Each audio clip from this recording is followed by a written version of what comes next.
Sejam bem-vindos mais uma vez ao canal Planeta Educação. Eu sou o professor John Sleno e hoje nós vamos falar sobre a resolução da Secretaria de Educação número 4.673 de 9 de dezembro de 2021, que foi publicada nesse dia 11,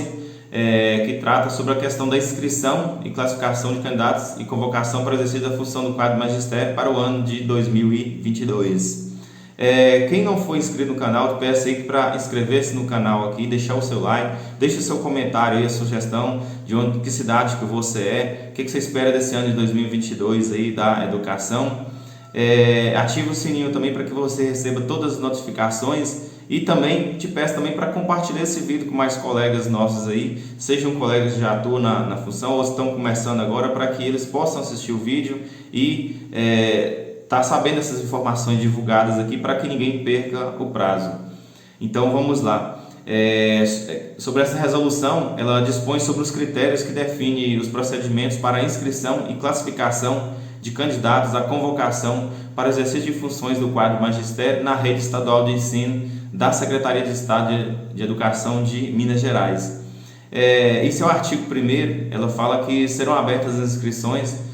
destinadas ao cadastro de reserva para a convocação de candidatos ao exercício de funções do quadro magistério nas unidades de ensino da rede estadual de ensino e nas superintendências regionais de ensino, na SRE, nos termos da resolução. Na questão do artigo 2º, ela fala que para efeito desta resolução, que o ensino regular, a educação especial, a educação integral, o novo ensino médio, a educação profissional, o curso normal em nível médio e conservatórios estaduais de música serão tratados como modalidades de ensino. Atento nesse detalhe aí. No seu artigo 3º, fala que o candidato à convocação poderá inscrever-se para as 3 seguintes funções de magistério. Então vamos à primeira aí, que trata da questão do analista educacional, inspetor escolar. O segundo, questão do especialista em educação básica. E o terceiro, a questão do professor de educação básica, que é o PEB. No seu parágrafo 1º, fala que a inscrição poderá ocorrer para o exercício na função componente curricular e área de conhecimento do curso pretendidos por município e para atuar nas modalidades postas no artigo 2º e para atuar na função de ANE e na SRE. No seu parágrafo 2º, fala que antes de iniciar sua inscrição, o candidato deverá certificar-se da existência no seu município da função do componente curricular, da sua área de conhecimento, da modalidade de ensino e curso para qual pretende se inscrever. Importante isso para quê? Para você verificar se realmente tem a vaga para essa cidade que você está escrevendo nessa modalidade. No parágrafo 3º, fala que a convocação para exercício de função, componente curricular e área de conhecimento curso obedecerá à classificação em listagem única por município e por SRE, quando se tratar de ANE e E. No seu artigo 4º, fala que o candidato poderá realizar até seis inscrições distintas e de livre escolha. Mas para isso tem que observar no ato da convocação as normas vigentes para o acúmulo de cargos, e o quantitativo de inscrições por modalidades de ensino. O primeiro fala que a questão de poderá realizar até 3 inscrições para a modalidade de ensino regular, ou seja, até 3 inscrições para a modalidade de ensino regular, e que trata da questão da educação especial, educação integral, o novo ensino médio, curso normal em ensino médio e conservatório de música. E no segundo fala que poderá realizar até outras 3 também inscrições para as modalidades de ensino da educação profissional, que permitirá ao candidato concorrer às vagas nas unidades de ensino com oferta de cursos. No seu parágrafo 1º, fala que para se habilitar à convocação, o candidato deverá estar obrigatoriamente inscrito e classificado em listagem única na função componente curricular de conhecimento curso por município por SRE, quando se tratar de ANE e E. E no seu parágrafo 2º, fala também que a inscrição efetivada para o município permitirá ao candidato concorrer às vagas em todas as unidades de ensino localizadas na sede e nos distritos, exceto aquelas que seguirem normatização específica. Então fiquem atentos a isso aí. No seu parágrafo primeiro fala que as inscrições efetivadas para o município de Belo Horizonte, Minas Gerais, pertencentes às superintendências regionais de ensino metropolitanas A, B ou C, permitirão ao candidato concorrer às vagas para as unidades de ensino circunscritas exclusivamente à respectiva regional escolhida. Então prestem muita atenção nesse detalhe para que você não erre e possa estar passando dor de cabeça depois aí. Agora vamos falar sobre o capítulo 2 da inscrição. Em seu artigo 6º, ele fala que o candidato ele deverá efetuar sua inscrição pela internet no endereço eletrônico www.convocacão.educacão.mg.gov.br em conformidade com o programa a ser publicado. Eu não preciso de gravar esse aqui, que eu vou estar colocando aqui no primeiro link aqui para vocês. Então, para você estar clicando lá e possa estar entrando. Então vou estar colocando nos comentários para vocês aqui esse site onde você pode estar clicando. E sobre a questão da validade da inscrição, quanto que prazo que valerá essa inscrição, né? Ela valerá por 1 ano e podendo também ser renovada por mais 1 ano. Portanto, 1 ano poderá também ser renovada por mais 1 ano a partir de 2022. No seu parágrafo segundo, fala que não serão consideradas as inscrições não confirmadas por motivo de ordem técnica dos computadores, falha de comunicação, congestionamento de linha de comunicação ou por outros fatores que impossibilitem a transferência de dados. Então fiquem atentos aí a essa questão, porque muitas pessoas aí podem estar falando aí que já tive muitos colegas nossos já relatar que na hora de efetuar a inscrição que o computador apagou e achou que tinha sido inscrito ou feito por terceiros, né? O importante é que fazer a inscrição e emitir o comprovante para que você seja amparado e que você certifique de que esteja tudo ok. Fala também na questão do parágrafo 4º que o preenchimento dos dados no ato da inscrição deverá ser feito completa e corretamente, sob total responsabilidade do candidato, mesmo quando efetuado por terceiros. Ou seja, não adianta jogar a culpa depois para terceiros, porque a responsabilidade é exclusivamente de você, candidato que está se inscrevendo, de analisar todas as normas e tudo que tiver de fazer dentro do prazo, e para que não sofra nenhuma punição depois aí de atrapalhar na designação no ano de 2022. No seu artigo 7º, ele fala que o candidato classificado, ainda não nomeado no concurso público regido pelo edital da Secretaria de Educação número 7 de 2017, terá seus dados de concurso inseridos de ofício no sistema de inscrição, no cargo e na localidade para a qual prestou o concurso. Então vai ser inserido esses dados aí. E no parágrafo 1º fala que o candidato concursado ele poderá alterar a inscrição prévia conforme seu interesse e conveniência, bem como realizar outras 2 inscrições em conformidade com o disposto do inciso 1 do artigo 4º dessa resolução. E fala também que no parágrafo 2º o candidato concursado que alterar a inscrição prévia não poderá concorrer ao exercício das funções do magistério nos termos da primeira prioridade, conforme disposto no inciso 1 do artigo 36 dessa resolução. Então fiquem atentos a esse detalhe aí. Tem também no parágrafo 3º que fala que o candidato concursado poderá se inscrever e ser classificado por mais de uma prioridade, conforme disposto no inciso 1 e 3 do artigo 36 dessa resolução, que podendo constar mais de uma vez na listagem de classificação de uma mesma localidade por prioridades distintas. Vamos agora entrar então no artigo 8º, que fala sobre o processo de inscrição, que será composto de 2 etapas, né? Conforme estabelecido no cronograma a ser publicado, e que a primeira etapa o candidato fará sua inscrição, podendo alterá-la quantas vezes necessitar durante o período previsto no cronograma, com emissão de comprovante de inscrição. Ou seja, você faz sua inscrição e emite o seu comprovante de inscrição, e a cada alteração será emitido um novo comprovante com as alterações processadas. A classificação preliminar será processada com os dados da última alteração feita pelo candidato, ou seja, o que está valendo é a última inscrição que você fez. Finalizando o processo de inscrição da primeira etapa, será divulgada a listagem de classificação preliminar. Na segunda etapa, o candidato deverá conferir na listagem de classificação preliminar os dados pessoais, o tempo de serviço e a habilitação em escolaridade de formação especializada, podendo alterá-lo se necessário durante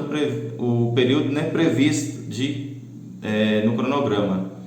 E a cada alteração na segunda etapa será emitido um novo comprovante com as alterações processadas. Esgotado o prazo de alteração da inscrição, não será permitida a alteração de dados e a listagem de classificação definitiva será divulgada. Então, não pode, depois desse período aí, ter como nada mais fazer. Então, prestar muita atenção aí. O seu parágrafo primeiro fala que somente o candidato que efetuou a inscrição na primeira etapa que ele poderá participar, se necessário, da segunda etapa de inscrição. No parágrafo segundo fala que a classificação definitiva será processada com os dados da última informação e alteração feita pelo candidato nas etapas de inscrição. Em seu artigo 9º, fala que não caberá recurso motivado por quaisquer erros ou omissões de responsabilidade do candidato no processo de inscrição. E no artigo 10 fala que as informações inseridas pelo candidato no processo de inscrição deverão ser comprovadas no ato da convocação. Então, importante que coloque todas as informações lá que tenha veracidade para evitar que você seja desclassificado posteriormente. No artigo 11 fala que a omissão de dados na inscrição e irregularidades detectadas no momento da convocação, a qualquer tempo, implicarão na desclassificação do candidato ou na dispensa de ofício do servidor. Agora vamos falar sobre o capítulo 3 do tempo de serviço, e da habilitação, seção 1 do tempo de serviço. No seu artigo 12 fala que para a inscrição o tempo de serviço exercido pelo candidato da Rede Estadual de Ensino em Minas Gerais será automaticamente extraído do banco de dados da Secretaria de Educação. No parágrafo 1º fala que o tempo de serviço apresentado, exercido até 30 de junho de 2014, deverá ser analisado e validado pelo candidato ou corrigido se for o caso. Então, esse prazo aí, até 30 de junho de 2014, é bom que vocês façam análise desse tempo, para que se tiver algum erro aí possa estar corrigindo e também se tiver algum erro pode estar corrigindo e arrumando a contagem de tempo e comprovando o que você achar necessário de fazer alguma modificação. E o candidato que não foi designado nos exercícios anteriores ou corrigiu o tempo de serviço deverá apresentar no ato da convocação o original e a cópia da certidão de contagem de tempo. Isso também fala que as certidões de contagem de tempo apresentadas no ato da convocação serão autenticadas, retidas para comprovação e atualização de dados no sistema da Secretaria de Educação e arquivadas na pasta funcional do servidor. No seu parágrafo 2º fala que o tempo de serviço apresentado, exercido no período de 1º de 2014 a 30 de 6 de 2021, ou seja, até o mês de junho agora de 2021, 30 de junho, deverá ser analisado e validado pelo candidato ou corrigido se for o caso. Na hipótese de validação do tempo de serviço pelo candidato, será dispensada a apresentação da certidão. Então, se você aí, dessa contagem de tempo, se você concordar com o que está lá na questão do tempo, você não precisará comprovar, mas se você fazer alteração, você terá que levar então o comprovante do tempo de serviço. Então, o segundo aí fala sobre a questão havendo correção do tempo de serviço no ato da convocação, será exigida, como eu falei aqui agora, do candidato, a apresentação original e cópia do certidão de contagem de tempo, que será autenticada, retida para comprovação e arquivada na pasta funcional. No artigo 13 fala que será considerado tempo de serviço para fins de inscrição, de que trata essa resolução, aquele exercício da Rede Estadual de Ensino em Minas Gerais até 30 de junho de 2021, ou seja, só pode até 30 de junho de 2021 e validado pelo candidato ou corrigido se for o caso. Na hipótese de validação do tempo de serviço pelo candidato, será dispensada a apresentação da certidão. Então, se você aí, dessa contagem de tempo, se você concordar com o que está lá na questão do tempo, você não precisará comprovar, mas se você fazer alteração, você terá que levar então o comprovante do tempo de serviço. Então, O segundo aí fala sobre a questão do, havendo correção do tempo de serviço no ato da convocação, será exigida, como eu falei aqui agora, do candidato, a apresentação original e cópia do certidão de contagem de tempo, que será autenticada e retida para convocação e arquivada na pasta funcional. No artigo 3 fala que será considerado tempo de serviço para fins de inscrição, de que trata essa resolução, aquele exercício da Rede Estadual de Ensino de Minas Gerais até 30 de junho de 2021, ou seja, só pode até 30 de junho de 2021 a contagem do seu tempo aí. Na mesma função, componente curricular de conhecimento, curso para o qual o candidato se inscrever, devendo comprovar no ato da convocação, desde que não seja vinculado à carga efetiva ativa, né? E exceto o período em que a legislação permitiu a designação em regime de opção e que também não tenha sido utilizado para fins de aposentadoria, não tenha sido utilizado pelo servidor do Programa de Desenvolvimento Voluntário, que é o PDV, e não seja tempo de serviço paralelo. Então, muita atenção nessa hora aí. E no parágrafo 1º fala também que o tempo exercido em cargo em comissão de diretor em escola ou gratificação de função de vice-diretor ou coordenador, né, de coordenador de escola do quadro magistério com designação, convocação vinculada ao cargo na Rede Estadual de Ensino de Minas Gerais poderá computar para se inscrever a mesma função componente curricular da área de conhecimento, curso que o candidato possuía quando o candidato assumiu o referido cargo comissionado ou gratificação da função. No parágrafo 2º fala que o tempo de serviço em que o candidato tiver atuado em regime de adjunção com ônus para o Estado será considerado para fins de inscrição, devendo a certidão de contagem de tempo ser emitida pela Superintendência Regional de Ensino, responsável pelo pagamento. Vamos agora para a questão seção 2 da habilitação. No artigo 14 fala que as informações inseridas pelo candidato no processo de inscrição referentes à habilitação em conformidade com o anexo 1 desta resolução resultarão na sua classificação e deverão ser comprovadas no ato da convocação. No parágrafo 1º fala que para fins de comprovação da habilitação, escolaridade e formação especializada exigidas no anexo 1 desta resolução, o candidato deverá apresentar no ato da convocação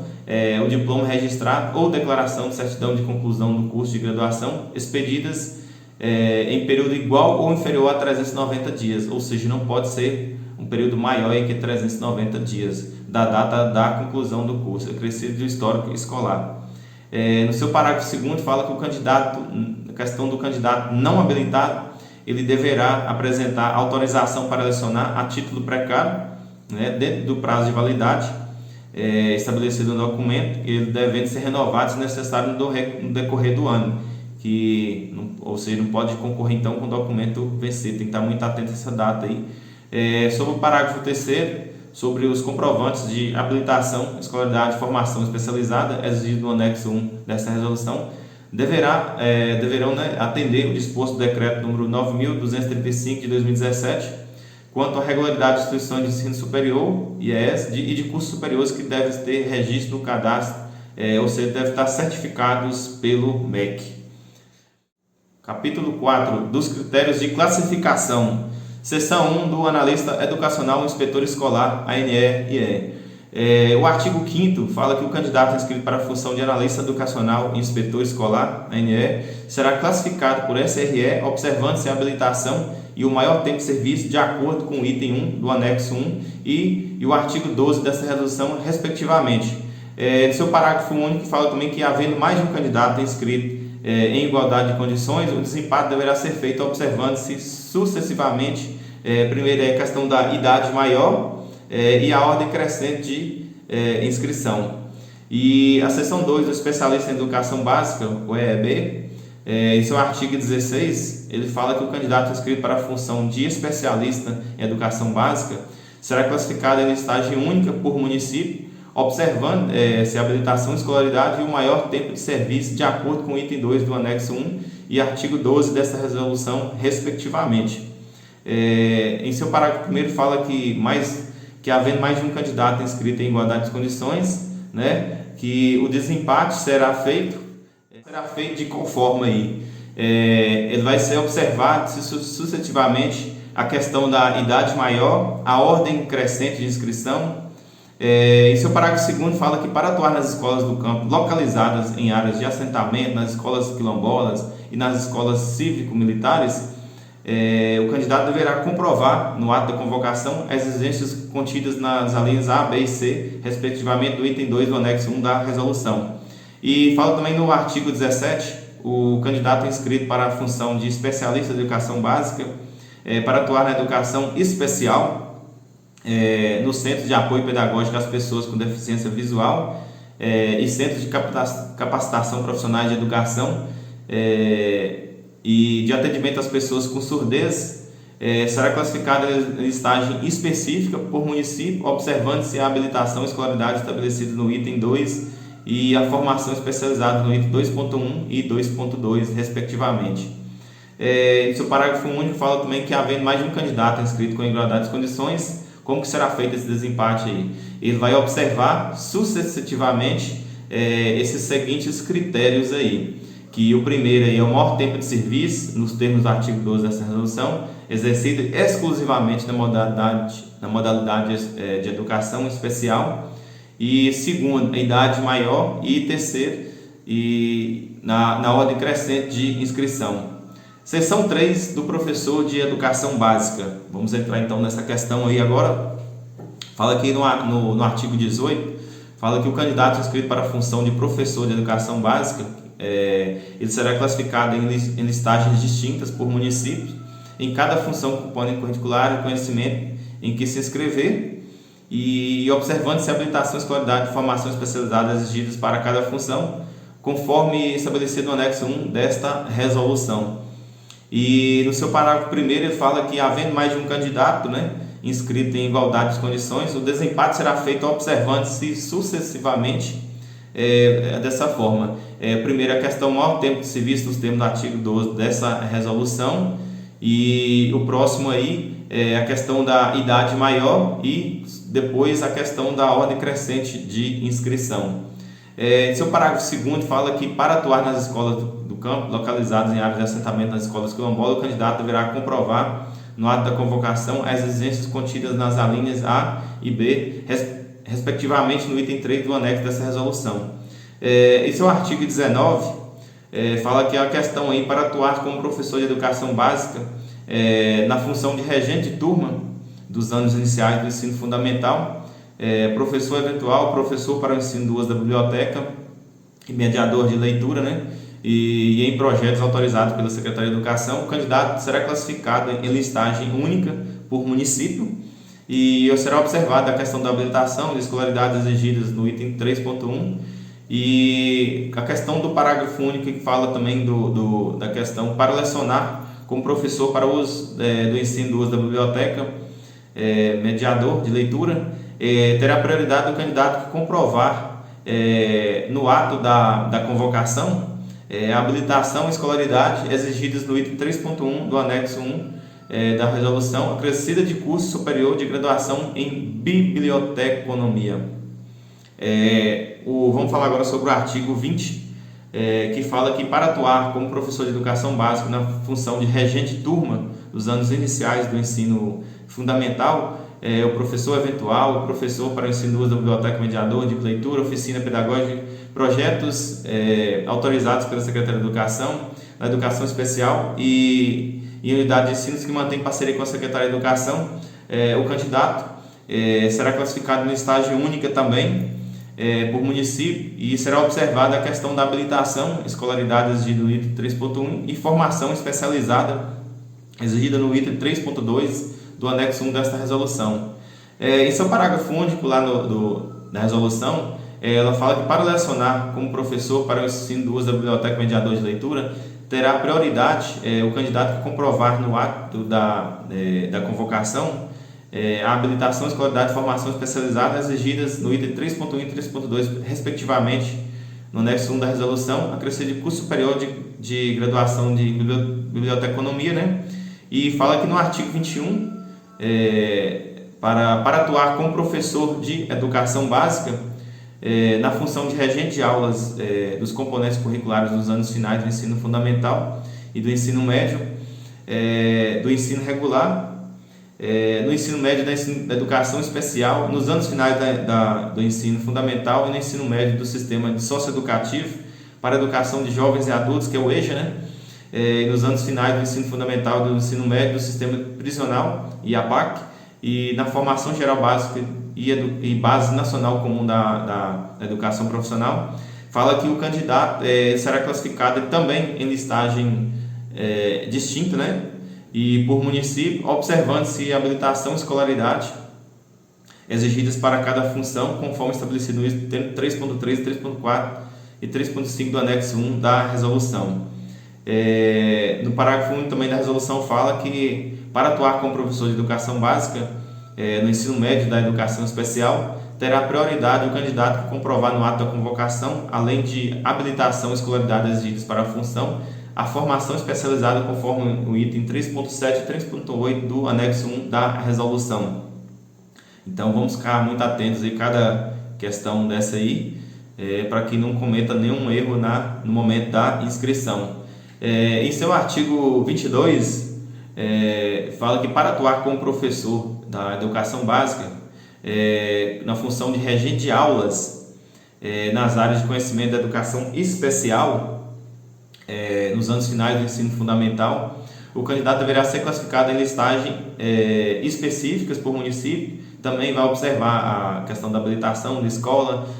escolaridade, né, exigidas no item 3.6 do anexo 1 da resolução. E em seu parágrafo 1, lá fala também que para lecionar no projeto de vida na modalidade de que trata o caput, o candidato deverá comprovar no ato da convocação a habilitação com escolaridade exigidas no item 4 do anexo 1 da resolução. E no parágrafo 2º fala que para lecionar o ensino religioso na modalidade, o candidato deverá comprovar no ato da convocação a habilitação e escolaridade exigidas no item 3.7 do anexo 1. No seu parágrafo 3º, fala que para lecionar a educação física, atenção, educação física na modalidade que trata, o candidato deverá comprovar no ato da convocação a habilitação e escolaridade exigidas no item 3.8 da resolução. E vamos para o próximo item aí, que é a questão do parágrafo 4, para atuar como professor de educação básica na modalidade que trata o caput, terá prioridade o candidato que comprovar no ato da convocação, além de habilitação e escolaridade exigidas para a função, a formação especializada conforme os itens 3.6, 3.7 e 3.8 do anexo 1 da resolução. Vamos então aí para o artigo 23, que fala que para atuar como professor de educação básica na função de PEP Libras, atenção, PEP Libras, o candidato será classificado em listagem única, atenção, listagem única por município, observando-se a habilitação, escolaridade e formação especializada exigidos nos itens 3.9 do anexo 1 dessa resolução. E para atuar como professor de educação básica no projeto Instrutor de Libras, o candidato deverá apresentar no ato da convocação comprovante de conclusão do curso de formação para instrutor de Libras oferecido pela Secretaria de Educação do Estado nos anos de 2012 ou 2017, ser surdo, ter flexibilidade de horários e disponibilidade para viagens. No parágrafo 2º, lá fala também sobre a questão que para atuar como professor de educação básica dos centros de captação de profissionais de educação e de atendimento às pessoas com surdez e núcleos de capacitação e apoio pedagógico às escolas de educação básica, o candidato deverá apresentar no ato da convocação o resultado de avaliação satisfatória nos termos da legislação vigente, ser surdo, ter flexibilidade de horários e disponibilidade para viagens também. Agora vamos falar sobre o artigo 24,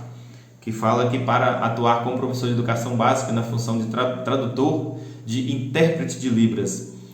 o candidato será classificado em listagem única por município, observando-se prioritariamente a formação especializada estabelecida no item 3.10, seguida da habilitação e escolaridade exigidas no quadro do anexo 1 da resolução. Vamos então para o artigo 25, que ele fala que para atuar como professor de educação básica na função de guia-intérprete, o candidato será classificado em listagem única também por município, que vai ser observada a questão da habilitação, escolaridade exigida no quadro 1 do anexo 1 desta resolução e a formação especializada exigida no item 3.11 do referido anexo. Vamos falar também aí sobre o artigo 26 dessa resolução, que fala que para atuar como professor de educação básica na função de apoio à comunicação, atenção, apoio à comunicação, linguagem e tecnologias assistivas e na sala de recursos, o candidato será classificado em listagem única por município, observando-se a habilitação e escolaridade exigidas no quadro 1 do anexo 1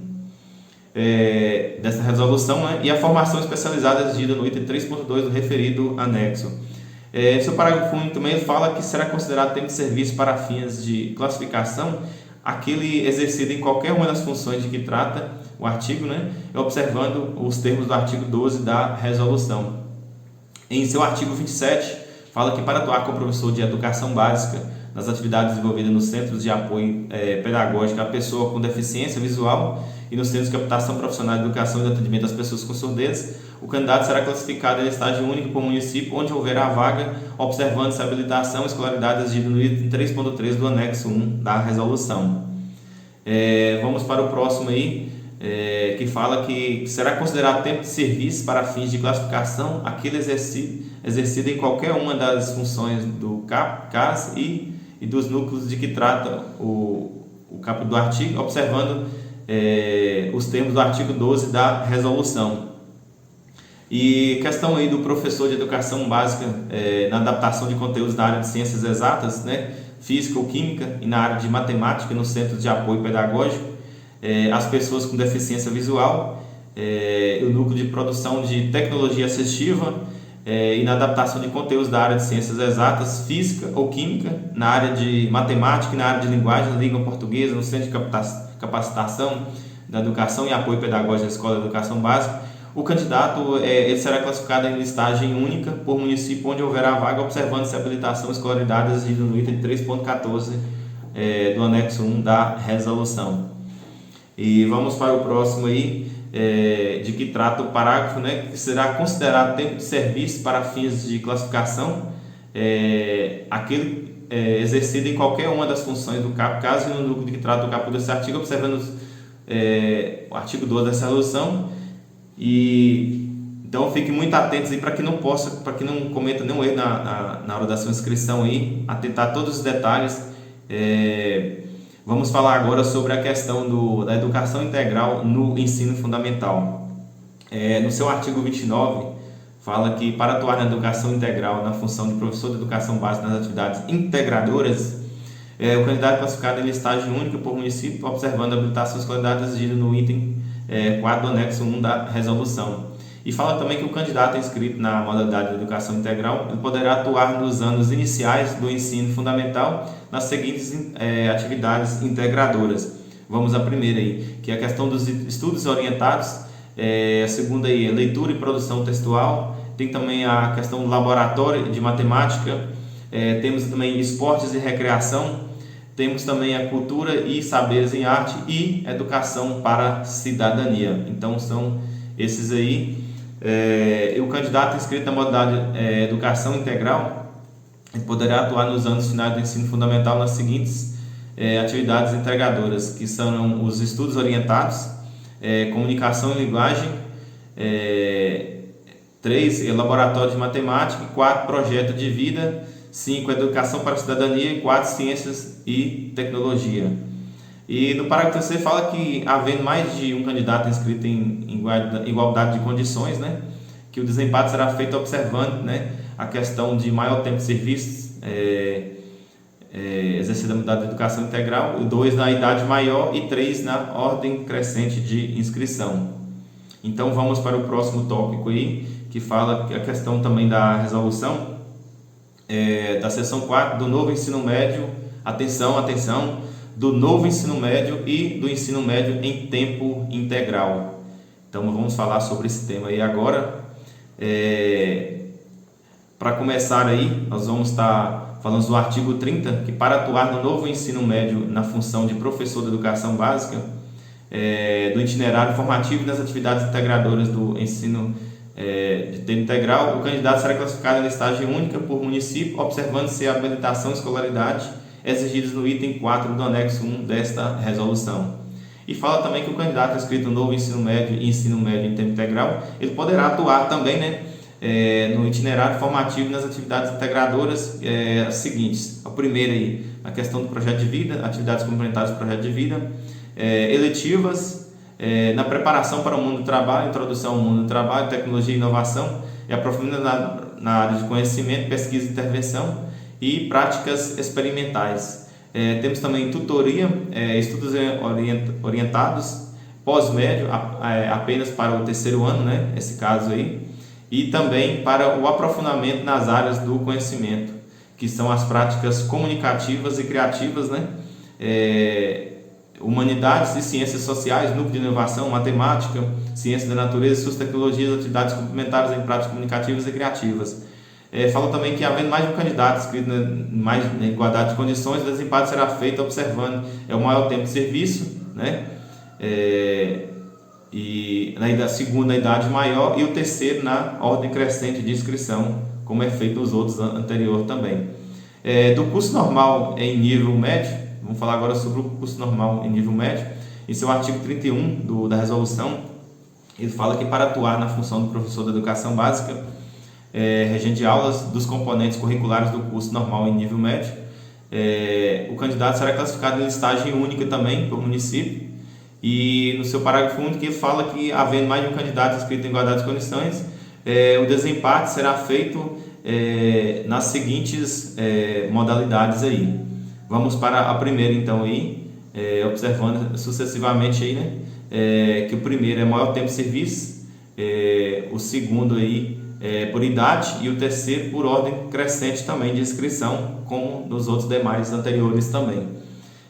Seção 7 dos conservatórios de música, conservatórios estaduais de música também, muito importante aí, algumas cidades têm, que fala que seu artigo 32, que fala que para atuar na função de professor de educação básica, regente de aulas dos componentes curriculares teóricos e práticos dos conservatórios estaduais de música, o candidato será classificado em listagem específica por município, onde houver a vaga, observando-se a habilitação e escolaridade exigida no item 6 do anexo 1 desta resolução, e fala que, havendo mais de um candidato inscrito em igualdade de condições, e fala que o desempate será feito observando sucessivamente também os seguintes critérios. O primeiro é maior tempo de serviço nos termos do artigo 12, segundo, de idade maior, e terceiro, ordem crescente de inscrição, como nos outros itens anteriores também.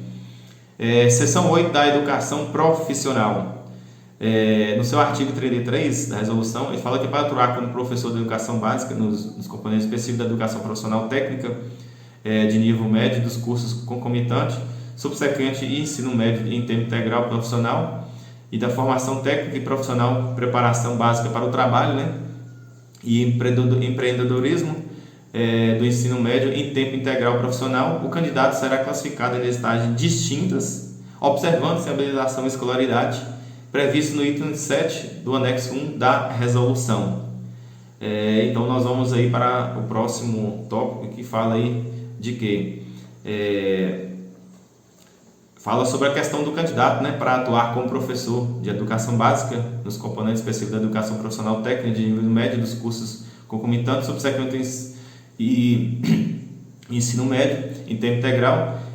profissional, será classificado em estágios distintas por curso ofertado na educação profissional e por município, observando-se a habilitação e escolaridade prevista no item 7.1 do anexo 1 da resolução. E fala também que o candidato para atuar como professor de educação básica nos componentes específicos da formação técnica e profissional, preparação básica para o trabalho e empreendedorismo do ensino médio em tempo integral profissional, será classificado em listagem única, por município, observando-se a escolaridade prevista no 7.2 e havendo mais de um candidato inscrito em igualdade de condições, como que será feito aí, então, essa observação aí? A primeira aí, observação vai ser feita o quê? A questão do maior tempo de serviço, a segunda a questão da maioridade e também da ordem crescente de inscrição. Vamos para o próximo aí, que fala que a questão também para atuar na função de professor da educação básica, né? Regente de aulas da educação profissional de componentes curriculares da formação geral básica, que é a Base Nacional Comum, nivelamento, atividades integradoras das eletivas e do projeto de vida, serão utilizados os critérios específicos dispostos na resolução, e fala também que os termos dessa resolução não se aplicam às vagas elencadas nos editais do Pronatec. Atenção, não se compete nesse nível, então. No seu parágrafo 6 fala que a relação dos cursos por unidade de ensino, município e SRE, será disponibilizada no site da Secretaria Estadual de Educação. E em caso de oferta de novos cursos da educação profissional onde não foi realizada a inscrição no município, a Secretaria de Educação, excepcionalmente, ela divulgará, a relação das unidades de ensino contempladas com os novos cursos, cronograma e orientações de procedimento para inscrição na própria unidade de ensino, aplicando-se no que couber o disposto nessa resolução. Sobre as disposições finais lá da resolução, de que ela falou lá? Que as estágios classificatórias elas serão disponibilizadas conforme o cronograma publicado no endereço eletrônico www.convocação.educacão.mg.gov.br e que podendo também ser consultado na Superintendência Regional de Ensino, nas unidades de ensino, e caberá à Superintendência Regional de Ensino, por meio de sua direção e sua inspeção escolar e a direção de unidade de ensino, a divulgação e orientação do processo de inscrição de candidatos à convocação para o exercício das funções do magistério. Então vamos ficar atento e ligado nesses prazos aí.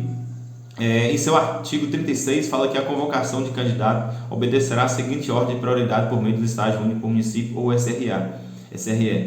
O candidato inscrito e concursado para o município ou SRE e ainda não nomeado, obedecida a ordem de classificação no concurso vigente, desde que comprove também os requisitos de habilitação definidos no edital do concurso. O candidato inscrito e concursado por outro município ou outra SRE e ainda não nomeado, e obedecido o número de pontos obtidos no concurso vigente, promovendo-se o desempate pela idade maior, desde que comprove os requisitos de habilitação definidos pelo edital do concurso. 3. O candidato inscrito habilitado, obedecida a ordem de classificação na listagem geral do município de candidatos inscritos.